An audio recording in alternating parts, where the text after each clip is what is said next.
I bid you welcome. I welcome you to my house. Welcome to my house. Welcome to my home.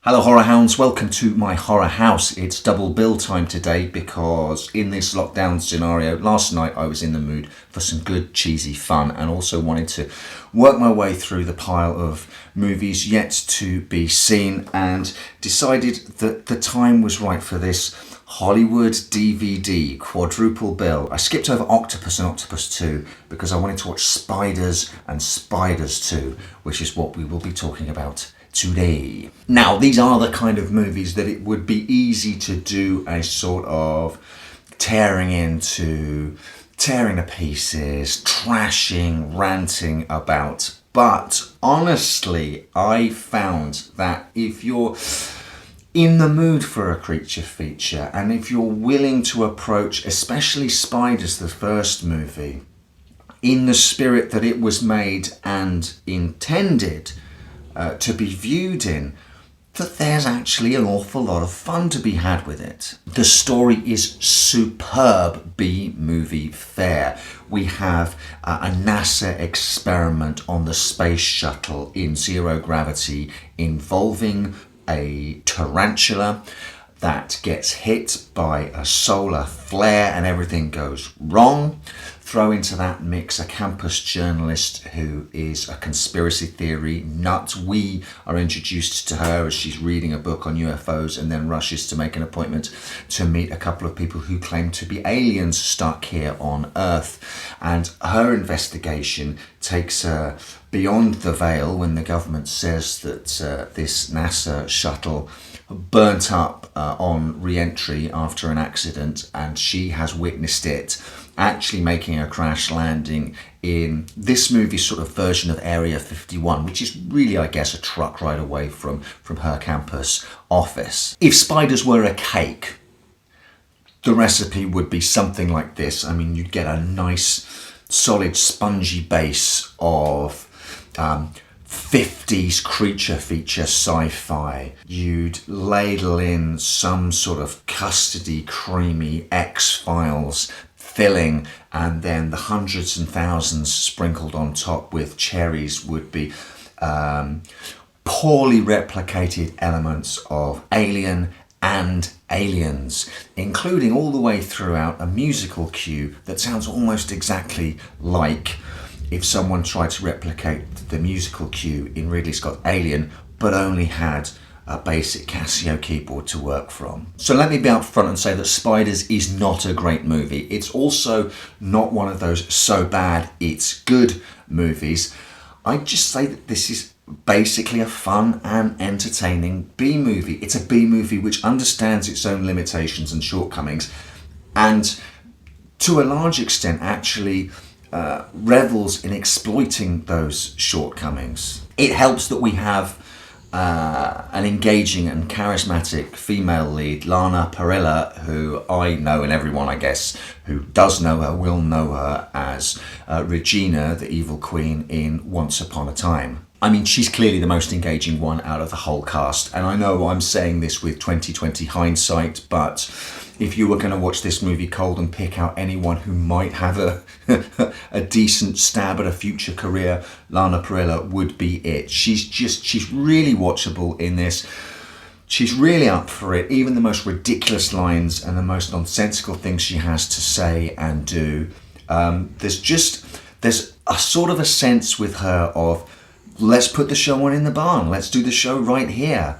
A sort of can-do engagement with this utter nonsense that I found quite charming, to be perfectly honest. It also helps that the movie wears its schlocky heritage sort of as a badge of pride. We discover that the experiment was designed to combine alien DNA found in a space dust particle with a funnel web spider. Why?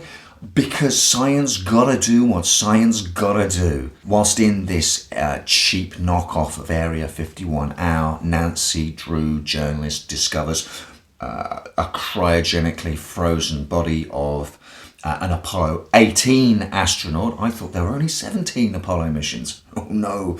She also finds a cryostasis chamber that is apparently for Jim Morrison, and another one that has the date of the Kennedy assassination on the side of it. This is a movie that chooses to lean into its nonsense rather than try and gloss over it, and it is all the more fun because of that, especially given that after the inside the facility spider mayhem, it busts out into a final act that is a proper 1950s inspired monster rampage with the police called in, some actually genuinely excellent car stunts, some sadly really poor spider CG, but it crawls up to the top of a local landmark building as you would expect, and it just says, yes, I am a creature feature about a giant spider.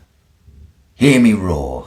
Any creature feature will stand and fall by the quality of the creature effects, and when you see the opening credits for the names involved in the FX team, you may raise an eyebrow. Some of those names have gone on to do some very notable stuff. And I think it's fair to say the creature effects are a tale of two halves, practical and computer. There are some really enjoyable effects on the actors with spider bites, people infected by the spider venom, some exploded astronaut corpses, and the absolute jewel in the crown of the movie is the spider birthing sequence from the one surviving astronaut.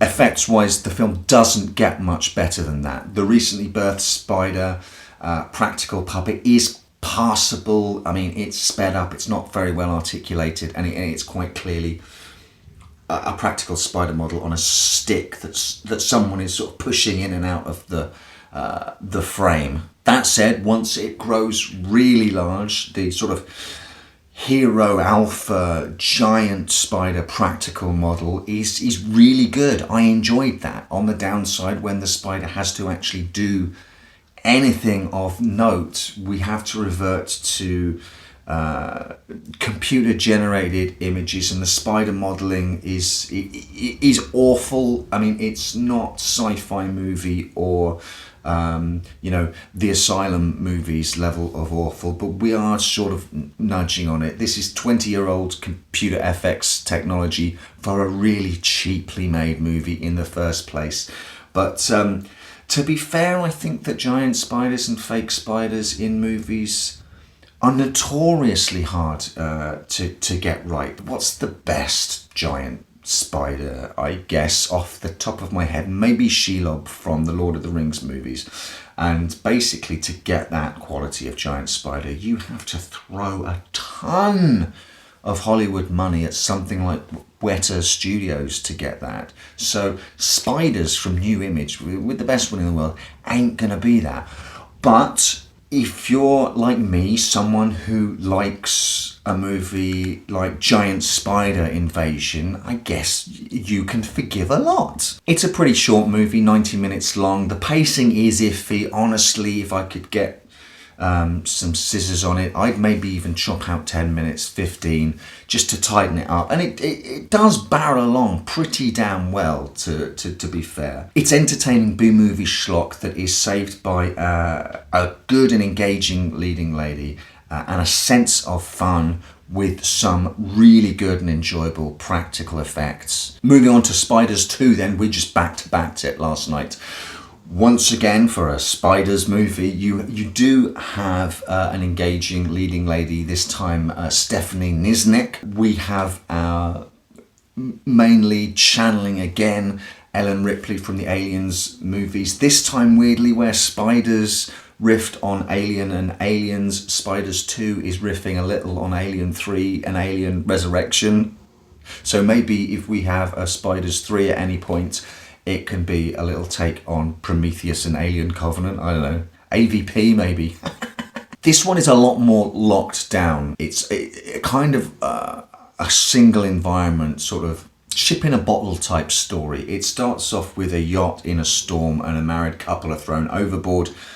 rescued by a passing cargo ship. How lucky, you think, except strangely it's a cargo ship that doesn't seem to have any cargo and also seems to just be going round and round and round in circles. If this weren't called Spiders 2 and if the movie hadn't started with a shot of our giant spider being fed a body by the doctor and the team that are on the ship, you might have an opening of a film where you want to uncover the mystery of what's going on the ship. As it is, you're watching a movie called Spiders 2 and you really just kind of want to get to the spiders, please. I do like the setting. I like the idea of the sort of run-down cargo ship. It gives me Wreck Apocalypse vibes, but in exactly the same way that Wreck Apocalypse was a disappointing sequel to the really enjoyable, for me at least, Wreck and Wreck 2. Spiders 2 is a disappointing sequel to the enjoyable in different ways Spiders. Here an awful lot of what they have to do is reliant upon these early 2000s level of really cheap CG, and this movie does tend towards the Asylum movies level of awfulness with that, because the quality and the money just isn't there.